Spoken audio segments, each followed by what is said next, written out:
오늘 말씀은 역대하 3장입니다.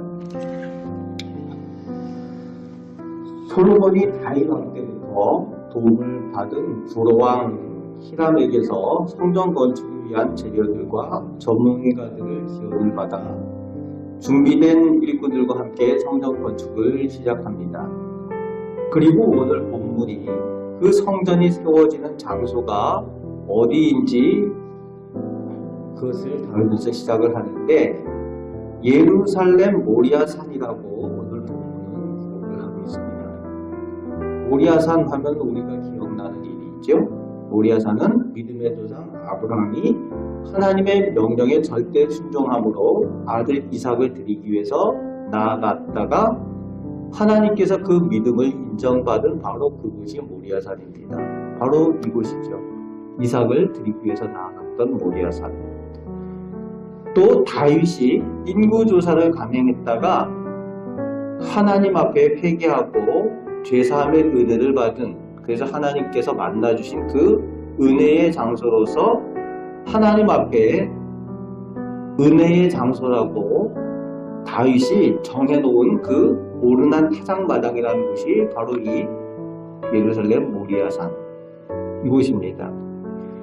이미 앞선 어른들의 신앙의 의미와 은혜가 담겨져 있는 의미 있는 장소가 이 모리아산이고, 이곳에서 그 순종과 제사함의 은혜가 있었던 자리에 이 성전이 세워지는 겁니다. 아무 곳이나 이렇게 폼이 나는 좋은 곳이다 라고 해서 성전을 세우는 것이 아니라 이미 은혜가 쌓인 자리를 이었다는 거예요. 그곳에 예정이 되어져 있고 그곳에 오늘 성전이 세워지는 것을 볼 수가 있습니다. 그리고 또한 이후에 이곳을 갈보리산이라고 부르게 됩니다. 갈보리산은 우리가 알고 계시죠.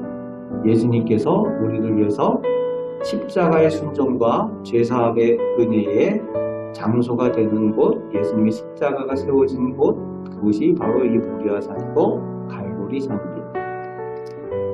오늘날 교회 성전은 무엇보다도 하나님께 순종하는 그것과 죄사함의 은혜가 있는 곳이 성전이라는 것입니다. 아브라함 때부터 다윗, 그리고 솔로몬, 그리고 예수 그리스도의 십자가의 은혜까지 이어져 오는 하나님 말씀에 순종하고 죄사함의 은혜가 늘 머무는 곳이 성전이고 교회이어야 한다는 겁니다. 그래서 교회는 의인들이 있는 곳이 아니라 죄인들이 하나님 앞에 나오는 장소인 곳이 이 교회입니다. 그래서 교회는 다른 기쁨들보다 죄인이었던 사람들이 하나님 앞에 나와 은혜를 받고 죄사함의 기쁨을 누리는 곳, 죄인들이 회개해서 하나님께 의인이라고 인정받는 그 기쁨이 넘치는 곳, 탕자들이 돌아오는 그곳, 그 기쁨이 넘치는 곳, 그곳이 바로 교회이고 성전이라는 겁니다. 성전에 대한 그 내용을 오늘 모리아산이라는 그 명칭을 통해서 우리가 돌아보게 됩니다.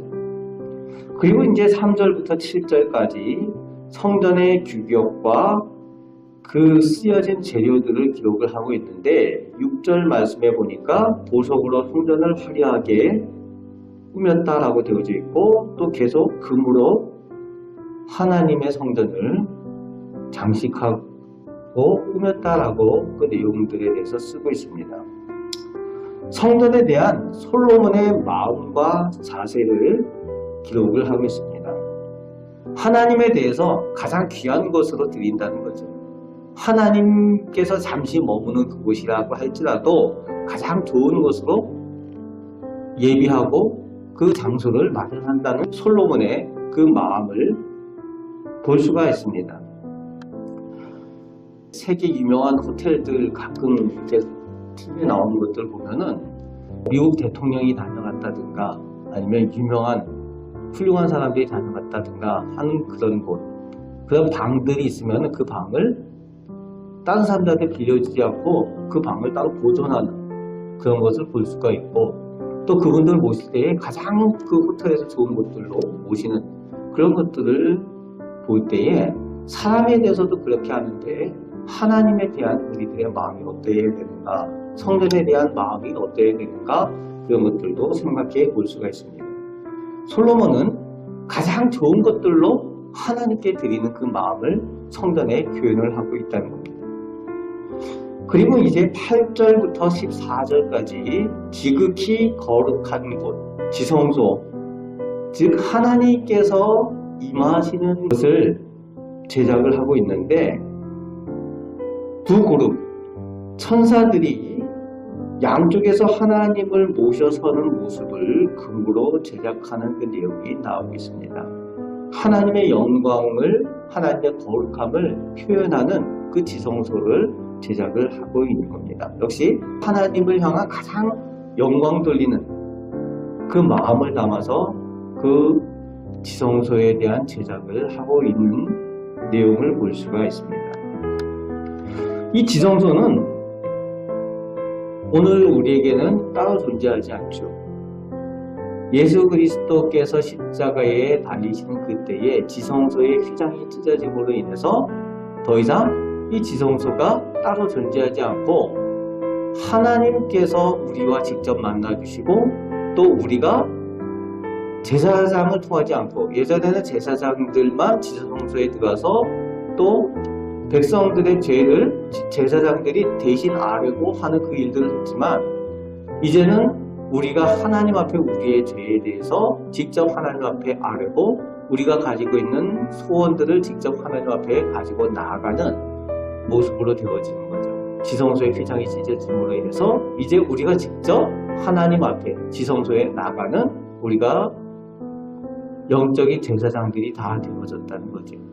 그래서 우리는 이 지성소의 내용을 돌아보면서 예수 그리스도의 십자가를 통해서 우리가 받은 은혜, 지성소에 직접 나아가는 영적인 제사장들로 이제는 세워진 것, 존귀한 제사장들로 세워진 것을 우리가 기억하며 하나님 앞에 거룩한 모습을 유지하며 그렇게 살아가야 된다는 것을 오늘 돌아보게 됩니다. 그리고 15절부터 17절까지는 이제 성전 앞에 기둥을 세우는 일, 그 두 기둥이 세워진 내용에 대해서 쓰고 있는데, 그 기둥의 이름이 보아스와 야긴, 왼쪽이 보아스, 오른쪽이 야긴 이렇게 되어 있는데, 야긴의 의미는 하나님께서 세우신다, 그가 세우신다 라는 의미가 있고, 보아스는 하나님께 능력이 있다. 성전에 들어가는 사람들이 들어가면서 두 기둥을 보게 될 때 그 의미한 이름들이 거기 써 있는 거죠. 내가 스스로 서는 것이 아니라, 나한테 능력이 있는 것이 아니라 오직 하나님께서 세우시고 하나님의 능력이 있다.